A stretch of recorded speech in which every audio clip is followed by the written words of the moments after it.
നോക്കൂ ശ്രീ നമ്പ്യാർ, നമ്മുടെ വി എസിൻ്റെ നിലപാടുകളെക്കുറിച്ച് പറയുമ്പോൾ അദ്ദേഹം ഈ പാർട്ടിയിൽ എടുത്ത ചില നിലപാടുകൾ പിന്നീട് അദ്ദേഹം മാറ്റിയിട്ടുണ്ട്. ഇപ്പം അദ്ദേഹം സ്ത്രീപക്ഷ നിലപാടെടുക്കുകയും അതുപോലെ പാരിസ്ഥിതിക വിഷയങ്ങളിൽ നിലപാടെടുക്കുകയും ചെയ്യുമ്പോൾ ഒരു നെൽവയൽ നടത്തിയ ഒരു കൺവെൻഷൻ സെൻറ്റർ ഉദ്ഘാടനം ചെയ്ത് അദ്ദേഹം മുഖ്യമന്ത്രി ആയിരിക്കുമ്പോഴാണ്. അതുപോലെ സ്ത്രീ വിഷയ കാര്യങ്ങളിൽ അദ്ദേഹം അന്ന് പാലക്കാട്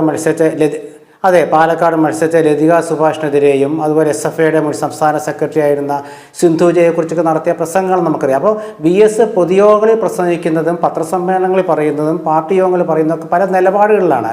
ആ നിലപാട് എനിക്ക് തോന്നുന്ന ഒരു പക്ഷേ 2000 ശേഷം അദ്ദേഹം പാർട്ടിയിൽ, അത് മലപ്പുറം സമ്മേളനത്തിന് ശേഷമായിട്ട് പാർട്ടിയിൽ പ്രശ്നങ്ങളാണ്. പിന്നെ കോട്ടയം, ആലപ്പുഴ, തിരുവനന്തപുരം സമ്മേളനങ്ങൾ പാർട്ടിയുടെ വിഭാഗീയത രൂക്ഷമായല്ലോ.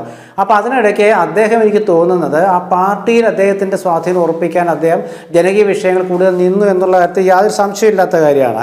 അപ്പോൾ അതുകൊണ്ട് നമ്മൾ വി എസിനെ വിലയിരുത്തുമ്പോൾ, പിന്നെ ആർ ബാലകൃഷ്ണപിള്ളയുടെ കാര്യം, ആർ ബാലകൃഷ്ണപിള്ളയെ LDFലേക്ക് എടുക്കില്ല, കാരണം അന്ന് കേസ് കൊടുത്ത് അദ്ദേഹത്തെ ജയിലിലടച്ചത് വി എസ് ആണ്.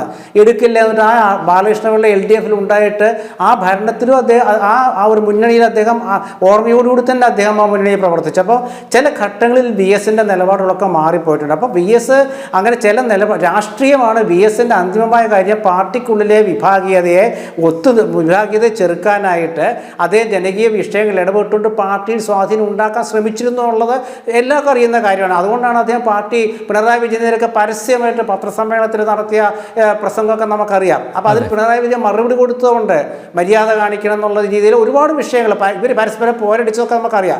അപ്പോൾ അങ്ങനെ പോരടിക്കാൻ വി എസ് തയ്യാറായത്, എനിക്കൊരു പക്ഷേ പാർട്ടിയിലെ ഒന്നാമത്തെ കാര്യം ഏറ്റവും വലിയ നേതാവ്, രണ്ടാമത്തെ കാര്യം എന്തായാലും ഇനി പാർട്ടി പിടിക്കാൻ പറ്റില്ല എങ്കിൽ പിന്നെ പോരടിച്ചുകൊണ്ട് തൻ്റെ നിലപാടുകൾ വ്യക്തമാക്കുക എന്നുള്ളതായിരുന്നു. പക്ഷേ ആ നിലപാടും ഒരു ഘട്ടത്തിൽ പാർട്ടി നിലപാട് എന്ന് പറഞ്ഞാൽ അദ്ദേഹം മാറി.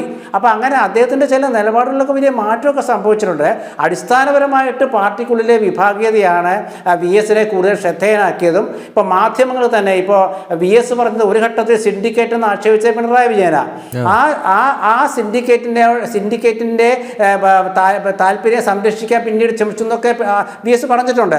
അത് മാത്രമല്ല, ശ്രീ ഷാജഹാൻ പറഞ്ഞൊരു കാര്യമുണ്ട്, അതായത് അദ്ദേഹം ഉൾപ്പെടെയുള്ള ഒരു സംഘം വി എസിന് വേണ്ടി പ്രവർത്തിച്ച കാര്യം. അപ്പം വി എസ് എന്ന് പറയുന്നത് പാർട്ടിക്കുള്ളിൽ അദ്ദേഹത്തിൻ്റെ നിലപാട് ഉറപ്പിച്ചത് പാർട്ടി പിടിക്കാൻ 2000 ശേഷമുള്ള പാർട്ടിയുടെ നിയന്ത്രണം നഷ്ടപ്പെട്ടപ്പോൾ അത് കൈക്കലാക്കാനുള്ള ഒരു താല്പര്യം അദ്ദേഹത്തിന് വന്നു കാണും. കാരണം അദ്ദേഹം തെരഞ്ഞെടുപ്പിൽ മത്സരിച്ച് അവസാനം 2011 മുഖ്യമന്ത്രി ആക്കാതിരുന്നപ്പോൾ അദ്ദേഹം പറഞ്ഞ എന്താണ്, ആരോഗ്യമില്ല വി എസിനെന്ന് പിണറായി ഗ്രൂപ്പ് പറഞ്ഞപ്പോൾ എൻ്റെ ആരോഗ്യം കൊണ്ടാണല്ലോ വോട്ട് പിടിച്ചതെന്ന് അദ്ദേഹം പറഞ്ഞിട്ടുണ്ട്. അപ്പോൾ അതുകൊണ്ട് പാർലമെന്ററി വ്യാമോഹത്തിൽ വി എസും വീണുപോയി എന്ന് തന്നെയാണ് നമുക്ക് വിലയിരുത്തേണ്ടി വരിക.